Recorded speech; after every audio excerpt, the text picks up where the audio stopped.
Super താരം വിജയ് പങ്കെടുത്ത ഒരു ഗൃഹപ്രവേശ ചടങ്ങിന്റെ വീഡിയോയാണ് ഇപ്പോൾ സോഷ്യൽ മീഡിയയിൽ വൈറലാകുന്നത്. റോൾസ് റോയ്സ് കാറിൽ നിന്ന് സ്ലോ മോഷനിൽ എൻട്രി നടത്തുന്ന വീഡിയോ ആണ് വിജയ് ആരാധകർ ഏറ്റെടുത്തിരിക്കുന്നത്. സെൻസസ് സർട്ടിഫിക്കേഷനുമായി ബന്ധപ്പെട്ട് ജനനായകൻ നിയമപരമായ തടസ്സങ്ങൾ നേരിടുകയാണ്. ഏതായാലും വിവാദങ്ങൾ തുടരവെ സൈബർ എടുത്ത് വൈറലാകുന്നത് ദളപതി വിജയ് മലേഷ്യ സന്ദർശിച്ചപ്പോൾ എടുത്ത ഫോട്ടോകളാണ്. അഭിനയം ഉപേക്ഷിച്ച് മുഴുവൻ സമയം രാഷ്ട്രീയത്തിൽ ശ്രദ്ധ കേന്ദ്രീകരിക്കുന്നതിന് മുമ്പ് വിജയ് തന്റെ അവസാന ചിത്രമായ ജനനായകന്റെ ഗ്രാൻഡ് ഓഡിയോ ലോഞ്ചിനായി മലേഷ്യയിലെ കോലാലംപൂരിൽ സംഘടിപ്പിച്ചിരുന്നു.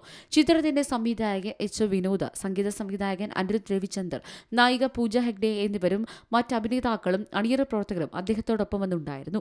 ഈ സമയത്ത് മലേഷ്യൻ സന്ദർശന വേളയിൽ മാലിക് സ്ട്രീംസ് ഗ്രൂപ്പിന്റെ ചെയർമാനും ജനനായകന്റെ മലേഷ്യയിലെ വിതരണക്കാരനുമായ അബ്ദുൾ മാലിക്കിന്റെ ഗൃഹപ്രവേശന ചടങ്ങിലും വിജയ് പങ്കെടുത്തിരുന്നു.